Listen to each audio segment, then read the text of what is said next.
Due to popular demand, we are going to be comparing all of the 50mm native Z lenses. So that's the 50mm f2.8 macro, the 50mm 1.8s, and 51.2. And by the end of this video, you'll find out who is the winner of the three, because that's how it works.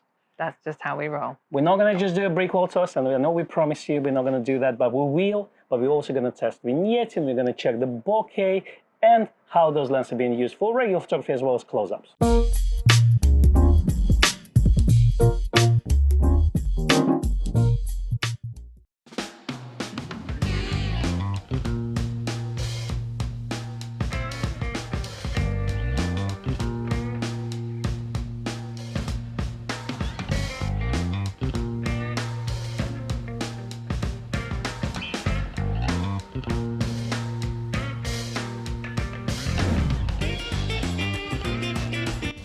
Here we are in front of the famous brick wall. Here's where the magic happens. That's right. Now looking at the images, shooting wide open, the 51.2 does show some vignetting.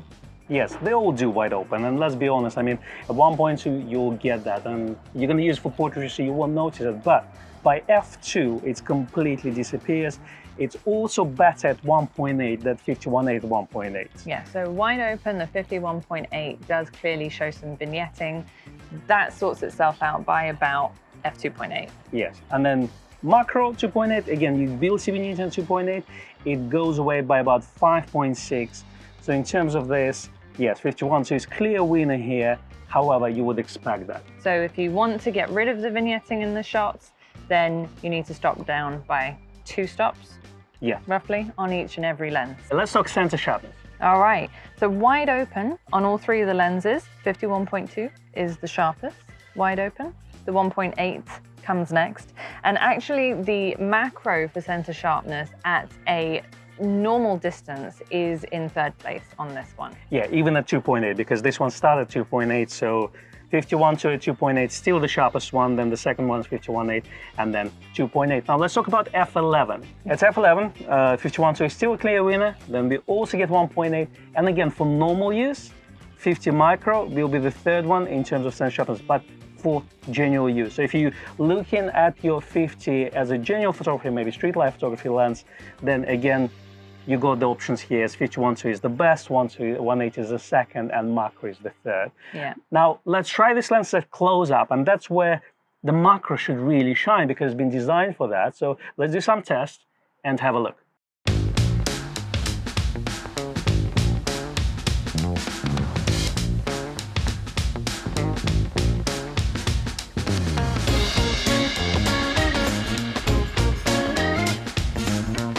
And with something like this, you probably want to still stick to 85 because that's a bit too close. So I'm shooting at 1.8 right now, and there's also 2.8. So just to give you an idea how the bokeh is changing, and it does change quite dramatically. Now let's have a look at 51.8. It's my LinkedIn profile pose. Yeah, your book cover. See, the problem here, what I have right now, is actually if I want to take a shot of you here, it doesn't give me 2.8, it gives me f3.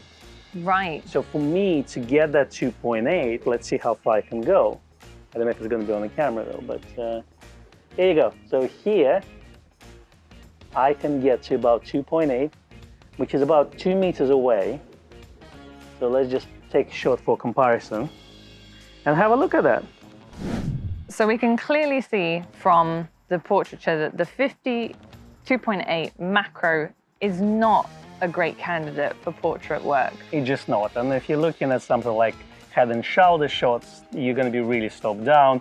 Even like anything up to a waist level, you're shooting at f3, not even 2.8.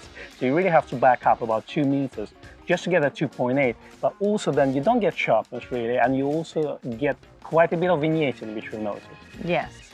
Now, of the 51.2 and the 1.8s, which are obviously designed for more general purpose work. And yes, we did throw the macro lens a bit of a curve by using it for stuff that isn't macro, but that's what you asked for. Of these two, the rendering and overall sharpness of the 51.2 is miles above the 1.8. But for bokeh, For bokeh, they get really, really close. So in terms of this, I would say, well, 51.2, again, is a winner there.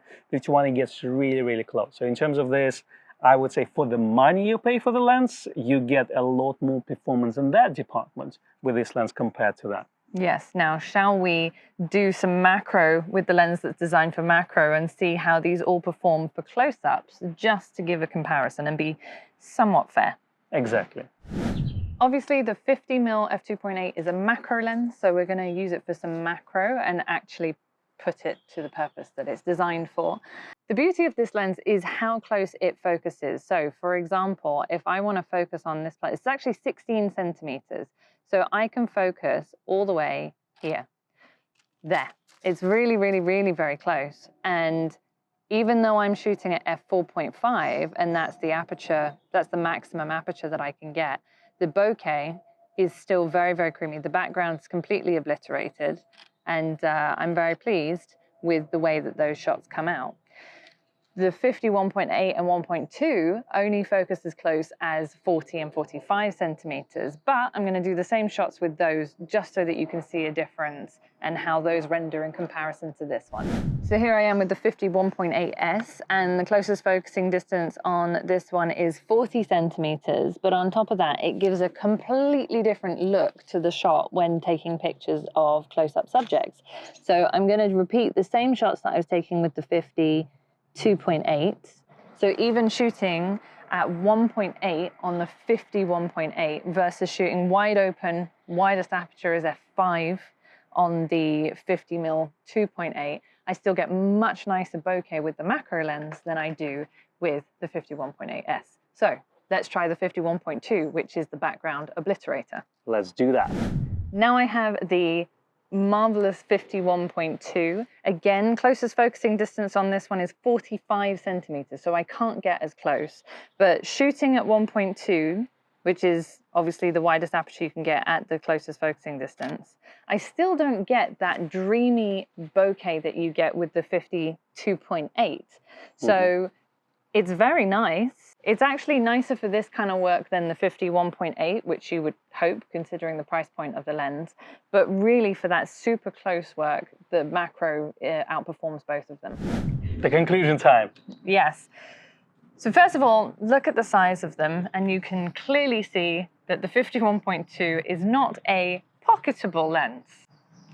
Yes, it's not only a bokeh obliterator, it's also a back obliterator. Exactly. Shoulder obliterator. Exactly. At the same time, 50 macro is tiny, tiny licious.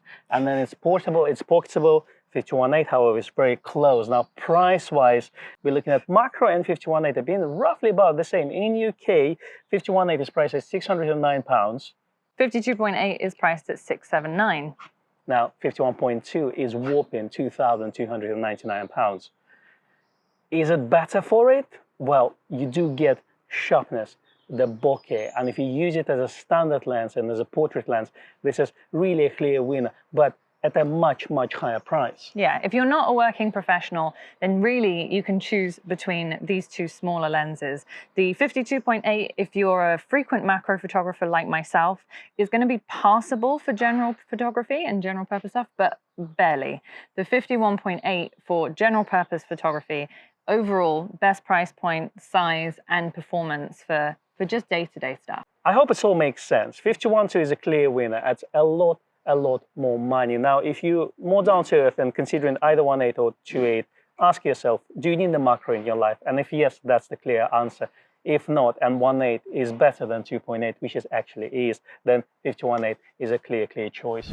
And here you have it, folks. If you like this video, hit this like and subscribe button in the bottom below. Yes, and if you found it super useful, there is a super thanks button that you can click should you so wish. If you have more suggestions on which test we should do, also pop them down in the comments below. We'll see you soon.